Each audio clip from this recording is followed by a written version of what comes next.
നമ്മളിപ്പോൾ ഇന്ന് പേരൻറ്റിംഗ് എന്ന് പറയുന്നത് പേരൻറ്റിംഗ് വർക്ക്ഷോപ്പ് നടത്തും, സെമിനാർ നടത്തും, അവർ വരുവോ വരാതിരിക്കുകയോ ചെയ്യും. വേണമെങ്കിൽ വന്നാൽ മതി എന്നുള്ളത് മാറിയിട്ട് കമ്പൾസറി ആയിട്ട് അതിനെ വിത്ത് ക്രെഡിറ്റ് പോയിന്റ്സ് അവർ കുട്ടി പാസ്സാകണമെങ്കിൽ പേരൻ്റ് ഇത്ര ക്രെഡിറ്റ്സ് കംപ്ലീറ്റ് ചെയ്യണം എന്ന രീതിയിൽ സിസ്റ്റം സ്ട്രോങ് ആക്കിയാൽ തീർച്ചയായിട്ടും പേരൻസിന് ഇതിന് ഓറിയൻറ്റേഷൻ ഉണ്ടാവും, ബോധം ഉണ്ടാവും.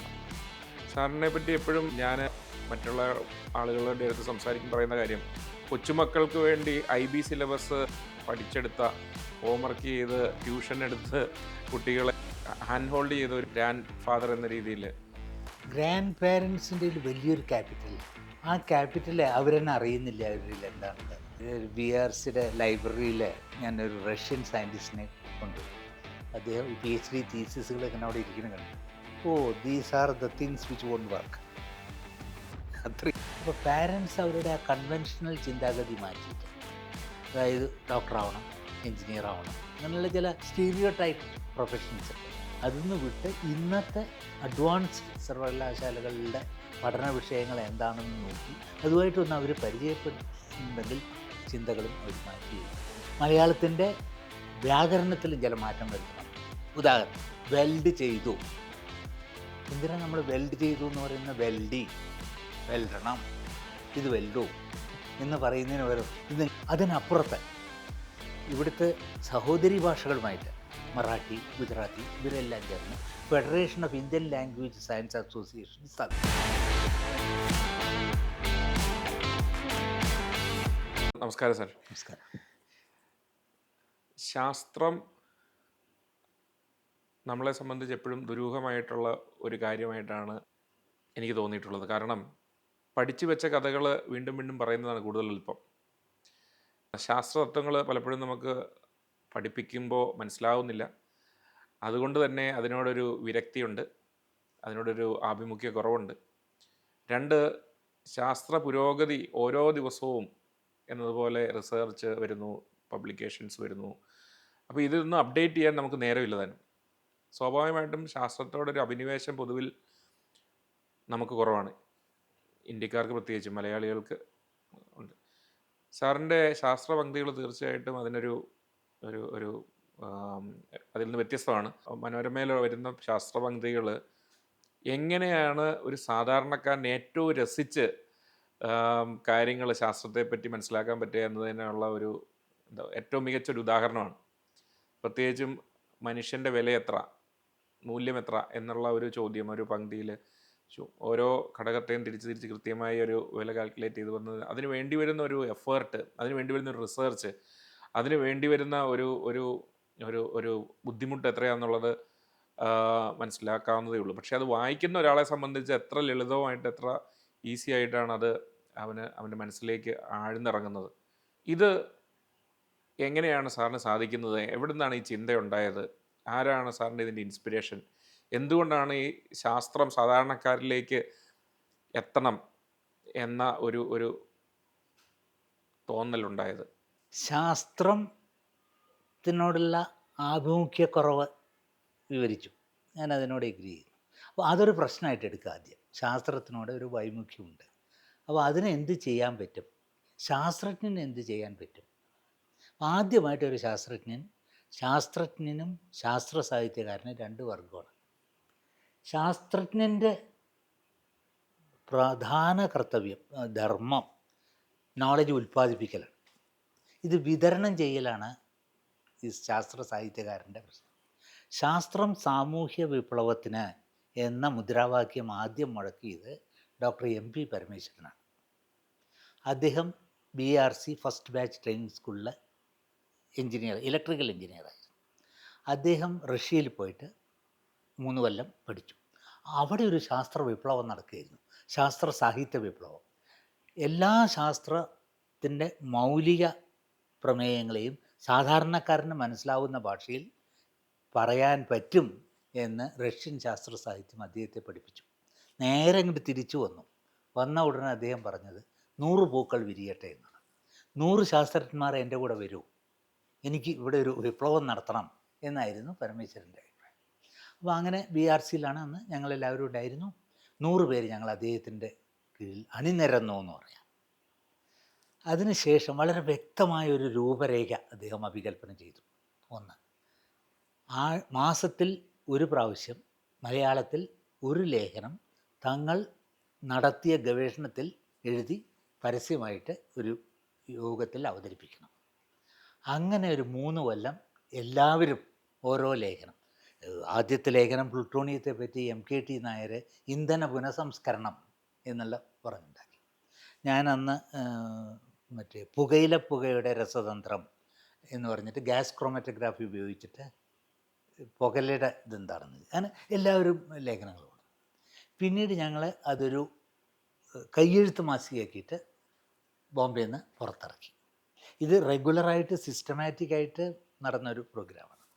അങ്ങനെ ഇരിക്കുമ്പോഴാണ് അദ്ദേഹത്തിന് പറഞ്ഞത് മലയാളത്തിൽ വാക്കുകളില്ല നമ്മുടെ കാര്യങ്ങൾ പറയാൻ. അപ്പോൾ അതുകൊണ്ട് ഏതാനും സാങ്കേതിക പദങ്ങളെ നമുക്ക് മലയാളത്തിലേക്ക് ആക്കണം, മലയാളത്തിൻ്റെ വ്യാകരണത്തിലും ചില മാറ്റം വരുത്തണമെന്ന്. ഉദാഹരണം അദ്ദേഹം പറയുകയാണ് വെൽഡ് ചെയ്തു. എന്തിനാണ് നമ്മൾ വെൽഡ് ചെയ്തു എന്ന് പറയുന്ന വെൽഡണം, ഇത് വെൽഡു എന്ന് പറയുന്നതിന് പകരം ഇത് നിങ്ങൾ വെൽഡ് ചെയ്യൂ. അപ്പോൾ അങ്ങനെ ഒരു മാറ്റം വരുത്തി. പിന്നെ 3000 സാങ്കേതിക പദങ്ങളെ മലയാളത്തിലാക്കി ഞങ്ങളെല്ലാവരും കൂടി ഇരുന്നുണ്ടാക്കി. NV കൃഷ്ണവാര്യരുടെ സ്റ്റേറ്റ് ഭാഷാ ഇൻസ്റ്റിറ്റ്യൂട്ടൊക്കെ അയച്ചു കൊടുത്ത് അദ്ദേഹം അത് ശരിപ്പെടുത്തി ഒരു ശബ്ദാവലി പുറത്തിറക്കി. അപ്പോൾ ഇങ്ങനെ ഭാഷയുടെ പുരോഗതിക്ക് വേണ്ടിയിട്ടുള്ള ഒരു നടപ്പാണ്. അത് മാത്രമല്ല 2 മോഡൽ പുസ്തകങ്ങൾ നമ്മൾ തർജ്ജമ ചെയ്യണമെന്നുണ്ട്. അപ്പോൾ source book of atomic energy by Glasstone, അതാണ് ഈ അറ്റോമിക് എനർജിയിലേക്കുള്ള ഒരു പ്രായോഗികമായിട്ടുള്ള ആദ്യത്തെ പുസ്തകം എന്നുള്ള നിലയ്ക്ക് ഇത് വളരെ എല്ലാ കാര്യങ്ങളും ലളിതമായിട്ടും അധികം സാങ്കേതികതയിലാണ് അതങ്ങോട്ട് തർജ്ജമ ചെയ്തു. അപ്പോൾ പറഞ്ഞു അല്ല, ഒന്ന് കഠിനമായിട്ടുള്ളതൊന്ന് നമുക്ക് ചെയ്ത് കാണിച്ചു കൊടുക്കണം. അപ്പോൾ ന്യൂക്ലിയർ ഫിസിക്സ് ബൈ കപ്ലാൻ, അത് നല്ല ഗഹനമായിട്ടുള്ളൊരു കൃതിയാണ്, അതും ഇവിടുന്ന് തർജ്ജമ ചെയ്തു. അപ്പോൾ തർജ്ജമ ചെയ്യാനുള്ള കഴിവുണ്ട്, നമുക്ക് ആശയങ്ങളെ മലയാളത്തിലും അവതരിപ്പിക്കാൻ കഴിയുമെന്നുള്ളൊരു പരീക്ഷണം നടത്തുകയായിരുന്നു ഇവിടെ നടന്നത്. 2 പരീക്ഷണത്തിലും ഞങ്ങളെ സംബന്ധിച്ചിടത്തോളം ഒരു വിജയമായിരുന്നു. പിന്നെ പരമേശ്വരൻ ഇവിടുന്ന് റിസൈൻ ചെയ്തു, ഭാഷാ ഇൻസ്റ്റിറ്റ്യൂട്ടിലേക്ക് പോയി, കേരള ശാസ്ത്ര സാഹിത്യ പരിഷത്തുമായി പോയി. ആ അന്ന് സ്ഥാപിച്ച ശാസ്ത്ര സാഹിത്യ പരിഷത്ത് മലയാളം ഇന്നും ഇവിടെ ഓഫീസുണ്ട്. ഡോക്ടർ MBS രമണി എന്ന് പറഞ്ഞൊരു കെമിക്കൽ എഞ്ചിനീയറുടെ വീട്ടിലാണ് നടത്തിയത്.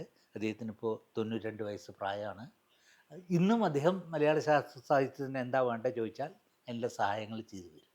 അപ്പോൾ ഈ 100 പേര് BRCന്ന് 1-2 പേര് ടാറ്റ ഇൻസ്റ്റിറ്റ്യൂട്ട് ഓഫ് ഫണ്ടമെൻ്റൽ റിസർച്ചിലുണ്ടായിരുന്നു. PT ഭാസ്കര പണിക്കർ അന്ന് ഇതിൻ്റെ അധ്യാപകന്മാരുടെ ഒരു സംഘടനയാണ്. അപ്പോൾ ഒരു അധ്യാപക സംഘടനയുടെ പ്രസിഡൻ്റായിരുന്ന അദ്ദേഹമാണ് ഇതിന് ഏറ്റവും കാര്യമായ ഇത് നമുക്ക് ചെയ്യണം എന്നുള്ള സന്ദേശം അയച്ചത്. അപ്പോൾ ഭാസ്കര പണിക്കർ അന്ന് കാർഡിലാണ് എഴുത്തു വരിക, ഈ ആഴ്ചയ്ക്ക് ഒരു ലേഖനം വേണം ഇന്ന സബ്ജക്റ്റിൽ, പറ്റുമെങ്കിൽ 4 അയക്കൂ, പേര് മാറ്റിക്കോളൂ, അശ്വതി, ഭരണി എന്തെങ്കിലും പേര് ചേർത്ത് ഒരാൾ എഴുതിയാൽ മതി എന്ന് പറഞ്ഞ്, അതായത് ലേഖന ഉൽപ്പാദനം പ്രൊഡക്ഷൻ ഫാക്ടറി ആയിട്ട് ഇവിടുന്ന് ഞങ്ങളത് കൊടുത്തിരുന്നു. അപ്പോൾ ഒരു വർക്കിംഗ് പ്രവർത്തന സംഘത്തെ പരമേശ്വരൻ ഇവിടെ സൃഷ്ടിക്കാൻ കഴിയും. അതിനപ്പുറത്ത് ഇവിടുത്തെ സഹോദരി ഭാഷകളുമായിട്ട് മറാഠി, ഗുജറാത്തി ഇവരെല്ലാം ചേർന്ന് federation of Indian language science association സ്ഥാപിച്ചു. അപ്പോൾ അതിലും ഇതേ മലയാളത്തിൽ നടന്ന മാറ്റങ്ങൾ അതേ ഭാഷകളിലും ഉണ്ടാക്കാൻ കഴിയും. എന്നെ സംബന്ധിച്ചിടത്തോളം സ്വതന്ത്ര ഇന്ത്യയുടെ ചരിത്രത്തിലെ പ്രധാനപ്പെട്ടൊരു സംഭവമാണ് ഈ ശാസ്ത്ര സാഹിത്യ സംഘടനകളുടെ രൂപീകരണവും അവരുടെ സമന്വയമായ ബോംബെ പ്രവർത്തനവും. ശാസ്ത്ര സാഹിത്യ പരിഷത്ത് ശരിക്കും ബോംബെയിലാണ് അതിൻ്റെ തുടക്കം. ചരിത്രപരമായി നോക്കുകയാണെങ്കിൽ 3 താവഴികൾ ഇതിനു മുമ്പേ കേരളത്തിലുണ്ടായിട്ടുണ്ട്. ഭാസ്കര പണിക്കരുടെ കോഴിക്കോട്ടുള്ളത്, ബോംബെയിൽ വന്ന്. പക്ഷേ ഇതെല്ലാം ചേർന്ന് ഒന്നായിട്ട് പിന്നെ പരമേശ്വരൻ അതിലേക്ക് നേരിട്ടു. PCST, public communication of science and technology. ഇന്ത്യയിലെ നമ്മുടെ നാഷണൽ സയൻസ് കമ്മ്യൂണിക്കേഷൻ എന്ന് പറയുന്ന ഈ ഒരു ധാര, അത് ശാസ്ത്ര സാഹിത്യ പരിഷത്ത് വിഭാവനം ചെയ്തത് തന്നെയാണ്, അല്ലെങ്കിൽ അതിൻ്റെ ഒരു ഗ്ലോബൽ വേർഷനാണ്. ഇതിൻ്റെ പ്രവർത്തന ഉദ്ദേശം, അതുപോലെ തന്നെ അതിലുള്ള സാറിൻ്റെ കോൺട്രിബ്യൂഷൻ ഒന്ന് എക്സ്പ്ലെയിൻ. ഈ national centre for science communicators ഇവിടെ ഉണ്ടാക്കാൻ കാരണം ഇംഗ്ലീഷിൽ ആശയം ഞങ്ങളൊക്കെ ഓരോ ഭാഷയിലും ചെയ്യാൻ പോയി. അപ്പോൾ ഈ federation of Indian language science അസോസിയേഷനോട് കൈകാര്യം ചെയ്യണമെന്നുണ്ടെങ്കിൽ ഇംഗ്ലീഷ് വർക്കിംഗ് മീഡിയം ആയിട്ടുള്ള ഒന്ന് വേണം. അപ്പോൾ അതിനാണ് ഈ നാഷണൽ സെൻറ്റർ. അപ്പോൾ ഇതിലധികവും സയൻറ്റിസ്റ്റും യൂണിവേഴ്സിറ്റി പ്രൊഫസേഴ്സും ആണുള്ളത്. ഏതാണ്ട് 500 പേരാണ് ഇന്നിപ്പോൾ ഇതിൽ മെമ്പർഷിപ്പ് ഉള്ളത്.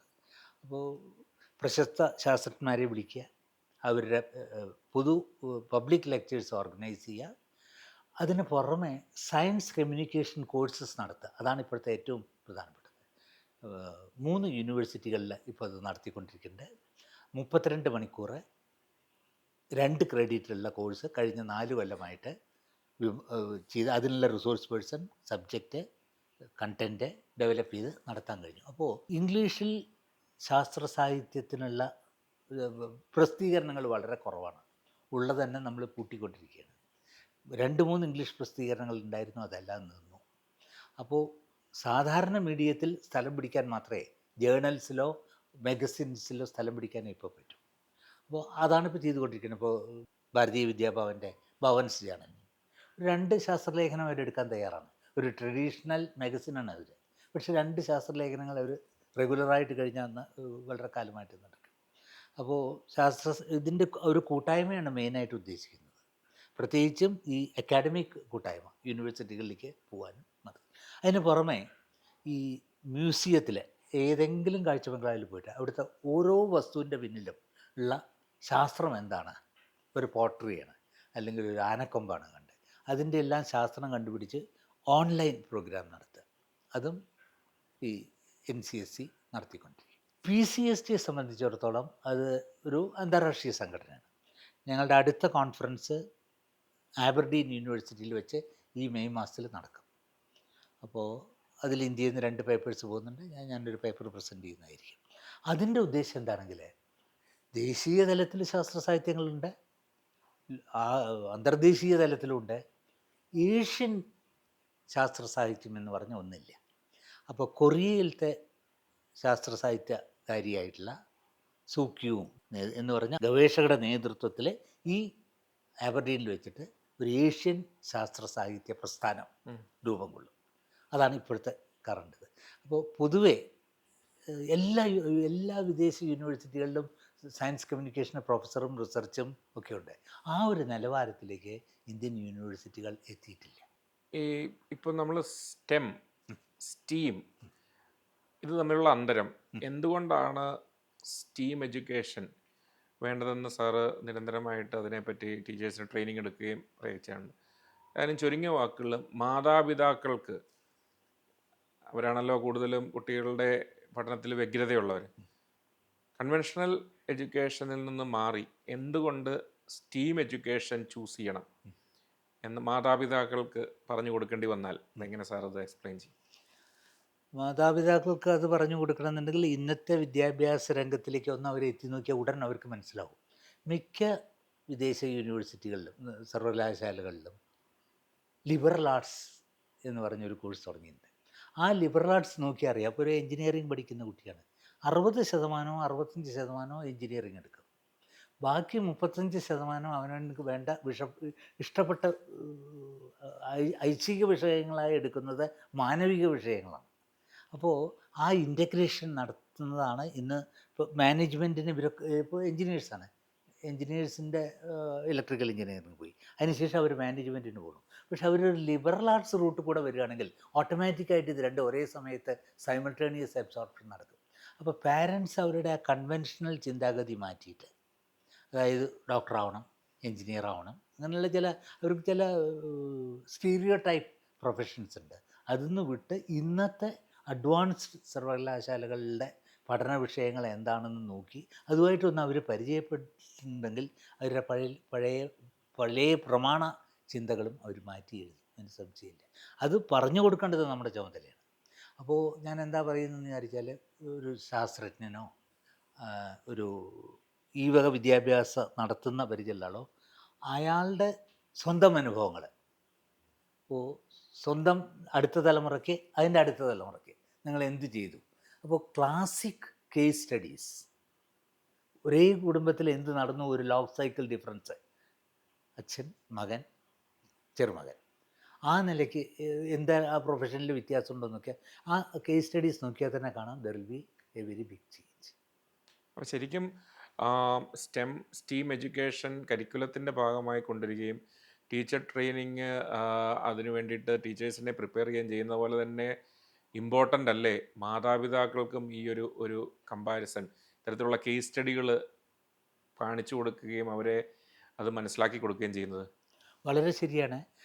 പ്രൊഫസർ ശിവദാസിൻ്റെ പാരൻറ്റിംഗ് എന്ന് പറഞ്ഞ പുസ്തകത്തിൽ ഗ്രാൻഡ് പാരൻറ്റിംഗ് എന്ന് പറഞ്ഞിട്ടുള്ളൊരു ചെറിയ അധ്യായം ചേർത്തിട്ടുണ്ട്. ഈ കോൺസെപ്റ്റ് അതിൽ പറഞ്ഞിട്ടുണ്ട്. പാരൻസ് തീരുമാനിക്കുന്നതിന് മുമ്പ് they should make a study of what is the educational scene. ഇപ്പോൾ ഞാൻ ലോ പഠിച്ചു, അപ്പോൾ ഇനി എല്ലാവരും ലോ പഠിക്കണം എൻ്റെ വീട്ടിൽ എന്ന് പറയുന്നതിന് ശരിയല്ല. അപ്പോൾ ആപ്റ്റിറ്റ്യൂഡ് ടെസ്റ്റ്, അവൈലബിലിറ്റി ഫോർ ആ പ്രൊഫഷൻ്റെ പോസിബിലിറ്റീസ്, ആ ഫ്യൂച്ചർ റെഡിനെസ് കൂടി തയ്യാറാക്കണം. അപ്പോൾ പാരൻസ് വെൽ ഇൻഫോംഡ് ആയിട്ടുണ്ടെങ്കിൽ മാത്രമേ നമുക്കിതിൽ രക്ഷയില്ല. അതിന് ഉണ്ടാക്കേണ്ടത് പാരൻറ്റിങ് അഡ്വൈസ് വളരെ ആവശ്യമാണ്. ഗ്രാൻഡ് പാരൻറ്റിങ്ങും ഈ പ്രോബ്ലി മോർ ഇമ്പോർട്ടൻറ്റ്. പക്ഷെ അതേ സമയത്ത് ഞാൻ ഗ്രാൻഡ് പാരൻ്റാണ്, ഞാൻ പറഞ്ഞ പോലെ ചെയ്യണം എന്ന് പറഞ്ഞിട്ടുള്ള പിടിവാശി പാടില്ല. അതിനാണ് അവയർനെസ് അവർക്ക് കൊടുക്കേണ്ടത്. അതാണ്. അപ്പോൾ അത് ശിവദാസിൻ്റെ ഈ ബുക്കിൽ എഴുതിയിട്ടുണ്ട്. ഞാനെപ്പോഴും അതിന് പറയുന്നത്, നമ്മൾ സ്കൂളുകളിൽ കരിക്കുലം മാത്രം പോരാ, സ്റ്റുഡൻസിന് ആണല്ലോ കരിക്കുലം, പേരൻസിനുള്ള പേരൻറ്റിങ് കരിക്കുലം കൂടി കമ്പൾസറി ആയിട്ട് സ്കൂളിൻ്റെ ഉത്തരവാദിത്വമായിട്ട് തന്നെ കൊടുക്കണം. പഠിക്കുന്ന കുട്ടിയെ മാത്രമല്ല, കുട്ടിയുടെ മാതാപിതാക്കളെയും കൂടെ പഠിപ്പിക്കേണ്ട ഉത്തരവാദിത്വം സ്കൂളിന് കൊടുക്കേണ്ടതുണ്ട് എന്ന് ഞാൻ പലപ്പോഴും പറയാറുണ്ട്, ചിന്തിക്കാറുണ്ട്. കാരണം നമ്മളിപ്പോൾ ഇന്ന് പേരൻറ്റിംഗ് എന്ന് പറയുന്നത് പേരൻറ്റിംഗ് വർക്ക്ഷോപ്പ് നടത്തും, സെമിനാർ നടത്തും, അവർ വരുവോ വരാതിരിക്കുകയോ ചെയ്യും, വേണമെങ്കിൽ വന്നാൽ മതി എന്നുള്ളത് മാറിയിട്ട് കമ്പൾസറി ആയിട്ട് അതിന് വിത്ത് ക്രെഡിറ്റ് പോയിൻറ്റ്സ്, അവർ കുട്ടി പാസ്സാകണമെങ്കിൽ പേരൻ്റ് ഇത്ര ക്രെഡിറ്റ്സ് കംപ്ലീറ്റ് ചെയ്യണം എന്ന രീതിയിൽ സിസ്റ്റം സ്ട്രോങ് ആക്കിയാൽ തീർച്ചയായിട്ടും പേരൻസിന് ഇതിന് ഓറിയൻറ്റേഷൻ ഉണ്ടാവും, ബോധം ഉണ്ടാവും. അവരെ ഒരു 50% പേരൻസ് ഇതിൽ അപ്ഡേറ്റഡ് ആണ്, 20% പേരൻസ് ഹൈലി അപ്ഡേറ്റഡ് ആണ്.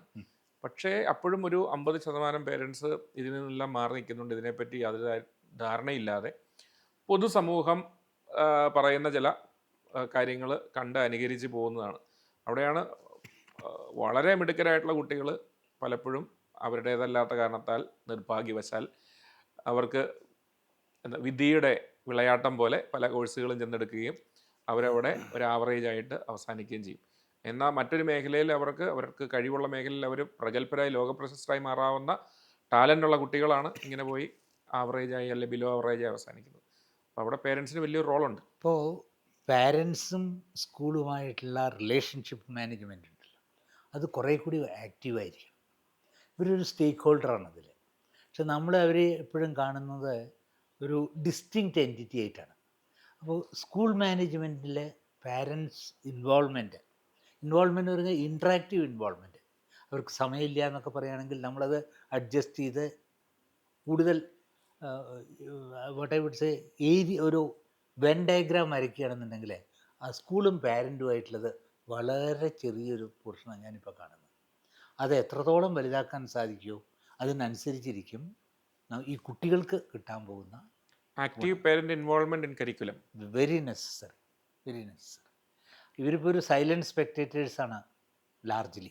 +2 കഴിയാൻ വേണ്ടി വെയിറ്റ് ചെയ്യണം അവർ. അത് കഴിഞ്ഞാൽ വേറെ ഇതിലേക്ക് കൊണ്ടുപോകും. അപ്പോൾ അടുത്ത പിന്നെ അന്നേരം ഇന്ന് ഒരു ബന്ധമില്ലാത്ത രീതിയിലുള്ള ചില തീരുമാനങ്ങൾ എടുത്ത് ഡീവിയേറ്റ് ചെയ്ത് യു ടേൺ അടിച്ചിട്ടാണ് ചിലപ്പോൾ അവർ കോഴ്സിനൊക്കെ പോവുക. കിട്ടുന്ന കോഴ്സ് അതിന് വേണമെന്നുണ്ടെങ്കിൽ ഈ ആദ്യം മുതൽക്കേ നമ്മൾ ഇതിൻ്റെ ഒരു ഈ ഇൻവോൾവ് എഡ്യൂക്കേഷൻ ജേണിയിലെ ഉടനീളം കൈപിടിച്ച് നടക്കാൻ പാരൻസ് തയ്യാറായിരിക്കും. They have to be part of that journey.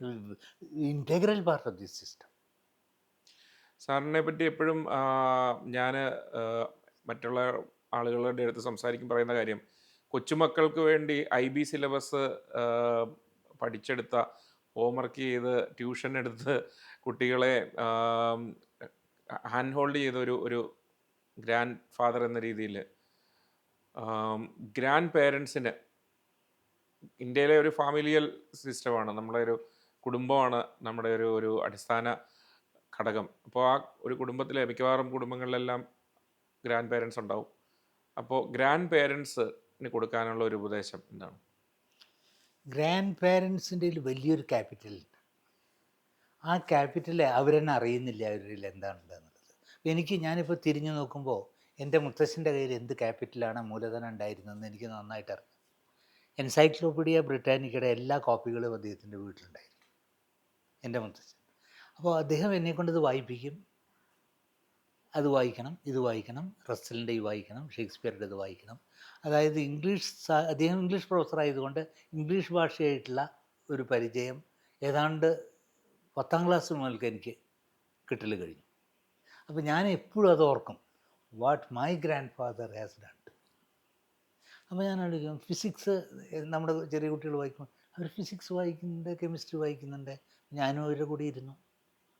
അപ്പോഴാണ് എനിക്ക് മനസ്സിലായത് ഇതിൽ വളരെ വ്യത്യാസമുണ്ട് അവരുടെ സിലബസിൽ. ഇതിൽ അവർ എപ്പോഴും അഡ്വാൻസ് ഒരു സയൻറ്റിഫിക് അപ്രോച്ചാണ് ഈ IB സിസ്റ്റത്തിൽ എടുക്കുന്നത്. അതായത് ഒരു റിസർച്ച് സയൻറ്റിസ്റ്റ് കാണുന്ന പോലെയാണ് ഈ പ്രോബ്ലത്തിനെ കാണുന്നത്. അപ്പോൾ ഞാൻ ഇതിലത്തെ ചില പ്രോബ്ലങ്ങൾ ഞാൻ നോക്കി എൻ്റെ സുഹൃത്തുക്കളുമായിട്ട് ചർച്ച ചെയ്തു. ഇങ്ങനെ ഒരു ക്വസ്റ്റ്യൻ വന്നാൽ നമ്മൾ എങ്ങനെയാണ് ഒരു സയൻറ്റിഫിക് അപ്രോച്ച് നടത്തുക. അപ്പോൾ ഈ സിലബസ് ശരിക്കും നാവിഗേറ്റ് ചെയ്യണമെന്ന് വിചാരിച്ചാൽ ഒരു സയൻറ്റിഫിക് മൈൻഡ് വേണം.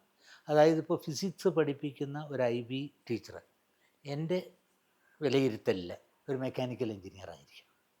കെമിസ്ട്രി പഠിപ്പിക്കുന്ന IB ടീച്ചർ ഒരു കെമിക്കൽ എഞ്ചിനീയർ ആയിരിക്കും. പറ്റുമെങ്കിൽ ബയോളജി പഠിപ്പിക്കുന്നത് ഒരു മെഡിക്കൽ ആയിരിക്കും. എന്താ വെച്ചാൽ ആ ലെവലിലുള്ള തിയറിയും പ്രാക്ടീസുമാണ് ഇതിൽ മുഴുവൻ വരുന്നത്. അപ്പോൾ നമ്മൾ ആ സിലബസ് പഠിച്ച് അവരുടെ കൂടി ഇരിക്കുക എന്ന് പറയുമ്പോൾ അതൊരു പഠിക്കലായിരുന്നു. It was my learning. So and keeping things updated with everything. അപ്പോൾ ഒരു സയൻറ്റിസ്റ്റിനെ സംബന്ധിച്ചിടത്തോളം to be scientific again once more and revisiting his topics. See, if I have read Cotton and Wilkinson for my chemistry, that will not work today. So I must see what are the advantages. For example, എല്ലാവരും പറയും electron, കെമിസ്ട്രിയിലെ ഒരു bond 2 electron. ഇത് വളരെ കാലമായിട്ട് ഞങ്ങൾ പഠിച്ചിട്ടുള്ള ഒരു പ്രോഗ്രാമായിരുന്നു. ഇപ്പോൾ നമുക്കത് വളരെ നന്നായിട്ട് അറിയാം. It is necessary that you can have single electron bonds, single electron transistors. അപ്പോൾ അത് you have to absorb, assimilate, integrate and then you should transfer. അപ്പോൾ ഒരു scientific approach to teaching. So every teacher should interact with the scientist and absorb their ways of looking at things, observing and hypothesizing. That is the opportunity for, it was a great learning curve for me and I appreciate that. എപ്പോഴും sir emphasise ചെയ്യുന്നൊരു വാക്കുണ്ട്, TOK. ഇത് 3 മാർക്കേ ഉള്ളൂ. പക്ഷേ എനിക്ക് തോന്നുന്നു 97% sir highlight ചെയ്തത് 3 മാർക്കേ ഉള്ളെങ്കിലും 97% ഫോക്കസും ഈ TOKയിലായിരുന്നു. തീർച്ചയായിട്ടും ഒരു സയൻറ്റിസ്റ്റിൻ്റെ പെർസ്പെക്റ്റീവിലും IBയുടെ പെർസ്പെക്റ്റീവിലും ഇതിന് രണ്ട് അർത്ഥതലങ്ങളാണുള്ളത്. ഈ TOKയെ പറ്റി ഒരു സാധാരണക്കാരന് മനസ്സിലാവുന്ന രീതിയിൽ, അല്ലെങ്കിൽ ഒരു കുട്ടിക്കും പേരൻറ്റിന് മനസ്സിലാവുന്ന രീതിയിൽ, ടീച്ചറിന് മനസ്സിലാവുന്ന രീതിയിൽ ഒന്ന് എക്സ്പ്ലെയിൻ ചെയ്യുമോ? TOK, തിയറി ഓഫ് നോളജ് എന്ന് പറയുമ്പോൾ, എപ്പിസ്റ്റമോളജി എന്ന് പറഞ്ഞാൽ ശാസ്ത്രജ്ഞാനം, knowledge of science is called epistemology. അപ്പോൾ ഈ നോളേജിനൊരു ശാസ്ത്രമുണ്ട്, ആ ശാസ്ത്രത്തിനാണ് എപ്പിസ്റ്റമോളജി എന്ന് പറയുന്നത്. ആ എപ്പിസ്റ്റമോളജിയുടെ ഒരു പോർഷനാണ് theory of knowledge. How to find out truth, how to get a fact, how to verify the fact, how to validate the fact and how to falsify, how to phrase a hypothesis. There are specific methodologies for that. അതാണ് ഈ theory of നോളജിൽ പഠിപ്പിക്കുന്നത്. പിന്നെ ഏതൊരു problem കണ്ടാലും അത് ഈ theory of നോളജിൻ്റെ frame വർക്കിൽ കൂടെ കാണാൻ സാധിക്കും. It is not taught in many other systems at all. In other systems, this is never taught. TOK is never taught as such. So this is of course, in the higher level at the university, epistemology is taught. Actually, it is part of philosophy. Philosophy's subset is epistemology. Epistemology's subset is TOK. But TOK itself is very new to the rest of the educational systems of this country.